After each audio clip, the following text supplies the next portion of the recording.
9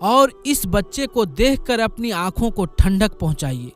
اس طرح حضرت مریم رضی اللہ تعالی عنہا کو 40 دن تک وہیں ٹھہرنے کا حکم ملا، اور انہیں کہہ دیا گیا کہ اگر تمہیں کوئی بھی انسان نظر آئے تو اشارے سے کہہ دینا کہ میں نے روزہ رکھا ہوا ہے اور میں آج کسی شخص سے بات نہیں کر سکتی۔ 40 دن کے بعد جب حضرت مریم رضی اللہ تعالی عنہا اپنے بیٹے کو لے کر گھر تشریف لائیں اور جب لوگوں نے آپ کی گود میں بچہ دیکھا تو وہ غمزدہ ہو کر رونے لگے، اور حضرت مریم رضی اللہ تعالی عنہا کو ان کی قوم کے لوگوں نے ہارون کی بہن کہہ کر پکارا۔ اس ہارون سے آپ کی مطلب حقیقی یعنی سگے بھائی تھے۔ یہ ہارون تقوی اور پرہیزگاری میں بنی اسرائیل کے ایک ہارون نامی شخص سے ملتے جھلتے تھے، اس لیے لوگوں نے آپ کو ہارون کی بہن کہا۔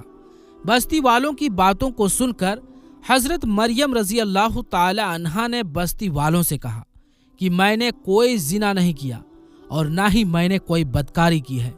اس وقت بستی والوں نے حضرت مریم رضی اللہ تعالی عنہا سے کہا کہ تمہارے پاس کون سا ثبوت ہے اور کون تمہاری بے گناہی کی گواہی دے گا؟ اس وقت حضرت مریم رضی اللہ تعالی عنہا نے بچے کی طرف اشارہ کیا جو اس وقت دودھ پی رہا تھا، تو اس وقت اللہ تعالیٰ کے حکم سے وہ بچہ بول اٹھا کہ میں اللہ تعالیٰ کا بندہ ہوں اور اللہ تعالیٰ مجھے نبوت اور کتاب عطا فرمائے گا۔ اس کے بعد اس بچے نے فرمایا کہ اللہ تعالیٰ نے مجھے نماز اور زکوٰۃ کا پابند بنایا ہے،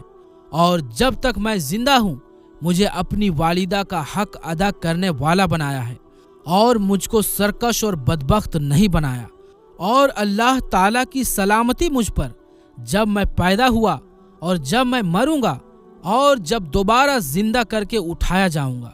اس طرح اللہ تعالیٰ کا کرشمہ دیکھ کر اور دودھ پیتے بچے کی باتیں سن کر کچھ لوگ تو یقین کرنے لگے کہ حضرت مریم رضی اللہ تعالی عنہا بے گناہ اور پاک دامن ہے اور یہ بچہ اللہ تعالیٰ کا کرشمہ ہے، لیکن زیادہ تر لوگ حضرت مریم رضی اللہ تعالی عنہا پر الزام لگانے لگے۔ ان تمام تکلیفوں کے باوجود وقت یوں ہی گزرتا گیا، اور جب حضرت عیسیٰ علیہ السلام کی عمر مبارک 7 سال کی ہوئی تو یہودیوں نے انہیں بہت زیادہ پریشان کرنا شروع کر دیا، اور بیت المقدس کے حالات خراب ہونے لگے۔ تو حضرت مریم رضی اللہ تعالی عنہا اپنے بیٹے حضرت عیسیٰ علیہ السلام کو لے کر مصر کی طرف چلی گئی۔ آپ نے اپنی زندگی کے 13 سال مصر میں ہی گزاری۔ اس کے بعد پھر اللہ تعالیٰ کے حکم سے آپ دوبارہ فلسطین میں تشریف لے آئیں۔ پھر اللہ تعالیٰ نے 30 سال کی عمر میں حضرت عیسیٰ علیہ السلام کو کتاب انجیل عطا فرمائی۔ اللہ پاک نے حضرت عیسیٰ علیہ السلام کو بے شمار معجزات سے نوازا تھا، جن میں کچھ خاص معجزہ یہ ہے کہ حضرت عیسیٰ علیہ السلام بغیر والد کے پیدا ہوئے اور ماں کی گود میں ہی بات چیت کرنا شروع کر دیا، اور حضرت عیسیٰ علیہ السلام مٹی کا پرندہ یعنی پنچھی بنا کر جب اس پر پھونک مارتے تو وہ اڑنے لگتا، اور حضرت عیسیٰ علیہ السلام پیدائشی اندھے کی آنکھوں پر ہاتھ پھیرتے تو ان کی آنکھوں میں روشنی آ جاتی، اور کوڑھ اور جذام کے مریضوں کو ہاتھ لگاتے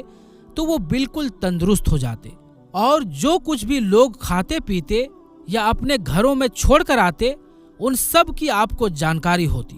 اور آپ سب کچھ ڈیٹیل کے ساتھ ان لوگوں کو بتا دیتے۔ ان سب معجزات کے باوجود بھی بنی اسرائیل کی قوم آپ پر ایمان نہ لائیں اور آپ کو جھٹلاتے رہے، اور اسی طرح آپ پر الزام لگاتے رہے، اور کچھ لوگ ہی ایسے تھے جن کی تعداد 12 بتائی جاتی ہے۔ یہی لوگ حضرت عیسیٰ علیہ السلام پر ایمان لائے، جن کو قرآن پاک میں حواریون کے نام سے پکارا گیا ہے۔ جس طرح کہ اللہ تعالیٰ قرآن پاک میں ارشاد فرماتا ہے، جب حضرت عیسیٰ علیہ السلام نے ان کے کفر کو محسوس کر لیا تو کہنے لگے کہ اللہ تعالیٰ کی راہ میں میری مدد کرنے والا کون ہے؟ تو حواریوں نے جواب دیا، ہم اللہ تعالیٰ کی راہ میں آپ کے مددگار ہیں، ہم اللہ تعالیٰ پر ایمان لائے اور آپ پر گواہ رہیں کہ ہم آپ کے تابع اور فرما بردار ہیں۔ اس کے بعد حضرت عیسیٰ علیہ السلام اپنے دین کو پھیلانے کے لیے اپنے حواریوں کو لے کر شام کی طرف روانہ ہو گئے، اور وہاں پر اللہ تعالیٰ کا پیغام پہنچانا شروع کر دیا، لیکن وہاں پر بھی بنی اسرائیل کے لوگوں نے آپ کی بڑھ چڑھ کر مخالفت یعنی برودھ کیا اور آپ کو طرح طرح کی تکلیفیں پہنچانا شروع کر دیا۔ پھر ایک دن حضرت عیسیٰ علیہ السلام کے حواریوں نے عجیب فرمائش کی، جس کو اللہ تعالیٰ قرآن پاک میں یوں بیان فرماتا ہے، اور جب حواریوں نے کہا، اے عیسیٰ ابن مریم، کیا آپ کا پروردگار اس پر قادر ہے کہ وہ آسمان سے ہمارے لیے کھانا نازل کر دے؟ تو حضرت عیسیٰ علیہ السلام نے کہا کہ اگر تم اللہ پر ایمان رکھتے ہو تو اللہ سے ڈرو۔ تو وہ بولے کہ ہماری خواہش ہے کہ ہم اس میں سے کھائیں اور ہمارے دل کو تسلی ملے، اور ہم جان لیں کہ آپ نے ہم سے سچ کہا، اور ہم اس نازل ہونے والے کھانے پر گواہ رہیں گے۔ حضرت عیسیٰ علیہ السلام نے اللہ تعالیٰ کی بارگاہ میں دعا کی، اے ہمارے پروردگار، ہم پر آسمان سے دسترخوان عطا فرما کہ وہ دن ہمارے لیے عید کا دن ہو، ہمارے اگلوں اور ہمارے پچھلوں کے لیے، اور وہ تیری طرف سے نشانی ہو، اور ہمیں رزق عطا فرما، بے شک تیری ذات بہتر رزق عطا فرمانے والا ہے۔ تو اللہ تعالیٰ نے جواب دیا کہ میں تم پر ضرور کھانا نازل کروں گا، لیکن جو اس کے بعد تم میں سے کفر کرے گا اسے ایسا دردناک عذاب ملے گا کہ دنیا میں کسی کو ایسا عذاب نہیں ملا ہوگا۔ حضرت عمار بن یاسر رضی اللہ تعالی عنہ سے روایت ہے کہ حضور پاک صلی اللہ تعالی علیہ وآلہ وسلم نے ارشاد فرمایا، آسمان سے دسترخوان اترا جس میں روٹی اور گوشت تھا۔ انہیں حکم دیا گیا کہ دھوکہ مت کرنا اور نہ ہی کل کے لیے بچا کر رکھنا، لیکن ان لوگوں نے دھوکہ کیا اور اس کھانے کو کل کے لیے بچا کر رکھ لیا۔ اس نافرمانی پر اللہ تعالیٰ نے ان پر دردناک عذاب نازل کیا اور انہیں بندر اور سور بنا دیا۔ پھر یہ سارے کے سارے تیسرے دن مارے گئے۔ جب حضرت عیسیٰ علیہ السلام کی عمر 33 سال کی ہو گئی تو اس وقت تمام یہودی حضرت عیسیٰ علیہ السلام کے خلاف ہو گئے اور آپ کو سولی پر چڑھانے کا فیصلہ کر لیا۔ حضرت عیسیٰ علیہ السلام کے زمانے میں شام کا علاقہ رومیوں کے قبضے میں تھا اور وہاں کا جو بادشاہ تھا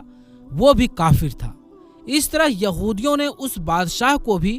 حضرت عیسیٰ علیہ السلام کے خلاف کر دیا اور ان کو سولی پر چڑھانے کا حکم دیا۔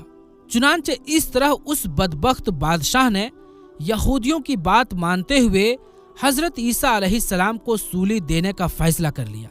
لیکن اللہ تعالیٰ نے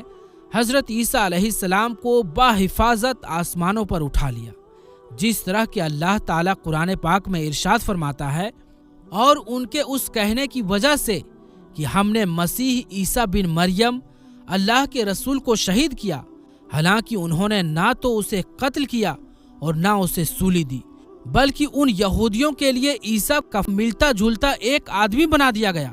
اور بے شک یہ یہودی جو عیسیٰ کے بارے میں اختلاف کرتے رہے ہیں ضرور اس کی طرف سے شبہ میں پڑے ہوئے ہیں۔ حقیقت یہ ہے کہ سوائے گمان کی پیروی کے ان کو اس کی کچھ خبر نہیں ہے، اور بے شک انہوں نے اس کو قتل نہیں کیا بلکہ اللہ نے اسے اپنی طرف اٹھا لیا تھا، اور اللہ غالب حکمت والا ہے۔ حضرت عیسیٰ علیہ السلام قیامت کے نزدیک حضور پاک صلی اللہ تعالی علیہ وآلہ وسلم کے امتی بن کر زمین پر نازل ہوں گے۔ حضرت عیسیٰ علیہ السلام ہی وہ نبی ہیں جن کا ذکر قرآن پاک میں سب سے زیادہ بار آیا ہے، اور آپ ہی بنی اسرائیل کے آخری نبی تھے، اور حضرت عیسیٰ علیہ السلام نے ہی بنی اسرائیل والوں کو نبی آخر الزماں حضرت محمد مصطفیٰ صلی اللہ علیہ وسلم کے آنے کی خوشخبری دی تھی، جس کو قرآن پاک میں اللہ تعالیٰ اس طرح بیان فرماتا ہے، اور جب حضرت عیسیٰ ابن مریم نے کہا کہ اے بنی اسرائیل والوں، میں تمہارے پاس اللہ کا بھیجا ہوا آیا ہوں اور ایک پیغمبر کہ جو میرے بعد آئیں گے، جن کا نام احمد ہوگا، خوشخبری دیتا ہوں۔ اس طرح حضرت عیسیٰ علیہ السلام کے آسمان پر اٹھائے جانے کے 600 سال بعد تک کوئی بھی نبی نہیں آیا، اور پھر حضرت محمد مصطفیٰ صلی اللہ علیہ وآلہ وسلم اس دنیا میں تشریف لائے۔ حضرت محمد مصطفیٰ صلی اللہ علیہ وآلہ وسلم خاتم النبیین ہیں، اور آپ کے بعد کوئی بھی نبی نہیں آئے گا۔ اللہ تعالیٰ نے حضرت محمد صلی اللہ علیہ وسلم کو پوری انسانیت کے لیے رحمت بنا کر بھیجا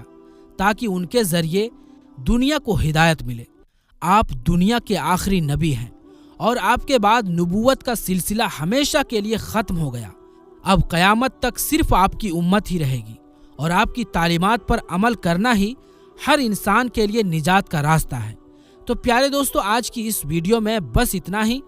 یہ ویڈیو آپ کو کیسی لگی ہمیں کمنٹ میں ضرور بتائیں اور اس ویڈیو کو لائک بھی کر دیں۔ تو دوستو، انشاءاللہ ملیں گے پھر کسی نئی ویڈیو کے ساتھ۔ تب تک کے لیے السلام علیکم، اللہ حافظ۔